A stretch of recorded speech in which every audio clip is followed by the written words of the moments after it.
Welcome to PLZ Soccer's YouTube channel. I'm pleased to say I'm joined here with Dundee Assistant Manager Stuart Taylor. Stuart, first of all, thanks for joining us. How are you today? I'm very good, Kerry. Thanks for asking me on. Not a problem. Let's get right into it then. This weekend, Airdrie and the Cup. Bit of a different challenge there. What are you expecting from them? Expecting a really tough game. Rhys McCabe's got them playing very, very well. I've seen a lot of them over the last couple of seasons since he took over, and he's implemented a fantastic play of football. It's a great style, playing out from the back, playing through the thirds, and he's certainly going to be a really tough game.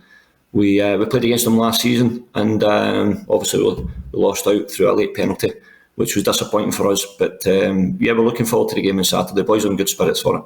And of course, Rhys is still playing player coach. Is that something else that you have to deal with? Is that a little bit different for the players as well? They have to keep that in mind, that he could come off the bench or come off the touchline? Yeah, I don't think it's difficult for us because we see him as one of their key players. They've got a lot of good players that play for them. He's certainly instrumental in terms of how they go and implement that play. Very, very good on the ball, very comfortable, very knowledgeable.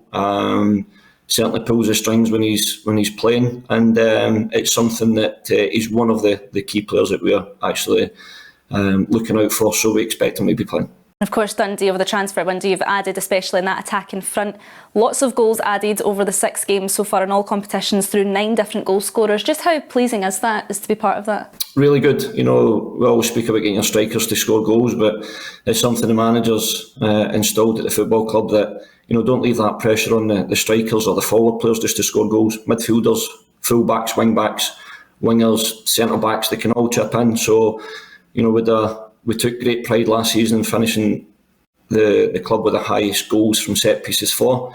So again, centre-backs chipped in with that, full-backs, wing-backs, they all helped with that scoring tally. As you say, we've started off really well this season in both competitions. We've got a lot of goals. I think it's about 23 or something. So long may that continue, that we keep scoring goals and be that attacking threat that the manager's looking for.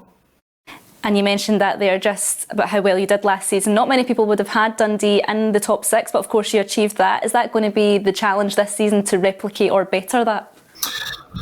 Well, always you look for progression, don't you? You don't look for perfection, but we've got to recognise as well that we've got a different squad, we've built a new team from last season. I think we'd about 11 loans last year, and they all went back, bar John McCracken, which we managed to make permanent, which was a great signing for us. So the manager's put together almost a new team. Fortunate enough, we've got the bases of that, of your Joe Shaughnessy's, John McGee's, Luke McCowan's, Lyle Cameron's, Josh Milligan's, could go through them all, Trevor Carson. Thankfully, we've kept all them, and it's just a case of adding to the players and adding more quality to it, and just making sure that they all buy into what the manager's looking for, and thankfully that's shown. It's a great bunch of players, really receptive to what's been asked of them, hence the reason why we've had a fantastic start to the season so far.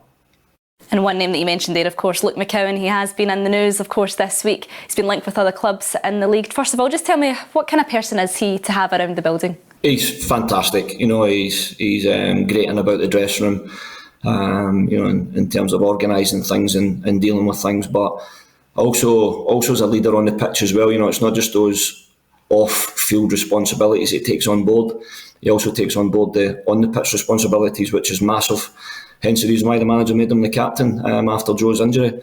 So he's got a good head on him, really composed, intelligent, good football knowledge, but also knows how to get the best out of people within the dressing room as well. So it's a main factor of him that you don't get to see if you don't get to work with him. Of course, it's been reported this week Hibs have come in with a third offer, 750,000. Does that valuation fall short of what you feel he's worth, perhaps? When it comes to valuations and prices and stuff like that, that's the club that go and deal with that. And we all value our players, and we look at them and you value them at the highest regard. And when it comes to figures, that's where coaches tend to stay out of that side of things. But certainly when you look across the board last season, the numbers that he had to his game in terms of goals and assists, he's been invaluable to us, and certainly whatever happens to him in the future, remains to be seen. But while he's still here with Dundee, he's fully committed, as you'd expect with the character that he is, and And no, he's an excellent player, but a fantastic person. Of course, as one of his coaches, spend every day with him almost, you would be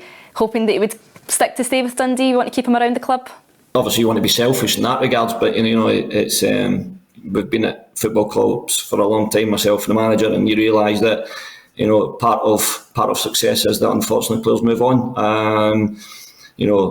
What I would say in respect to Luke is that he's never changed.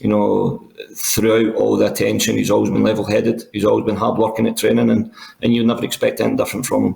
And you've played at various clubs yourself, high level, of course. Does he have what it takes, the mentality and, of course, the physical ability to get that next level?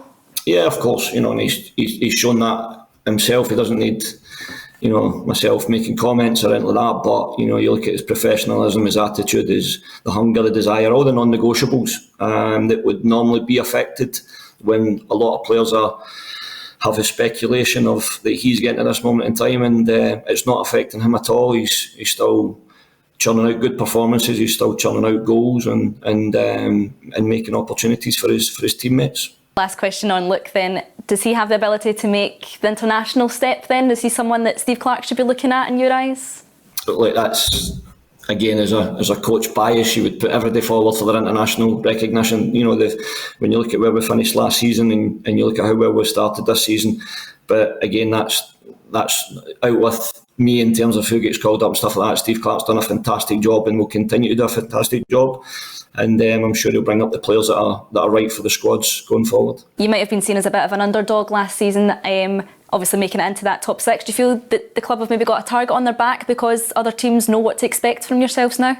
Yeah, I do think so. And managers we've played against or spoke to towards the end of last season, it was all the comments that was made because the players had done so well that there's no shock element. There's the expectation that comes along with that as well. So it's just important that we continue to work hard as a group, which the manager keeps stating all the time. Just look after ourselves, just make sure we're working hard and giving everything we've got, and with the right performances, the right results will come with that as well. Stuart, you've been excellent. Thank you very much for your time. If you would like to see the full interview on PLZ Soccer's YouTube channel, don't forget to hit the like button and subscribe for all the latest breaking headlines.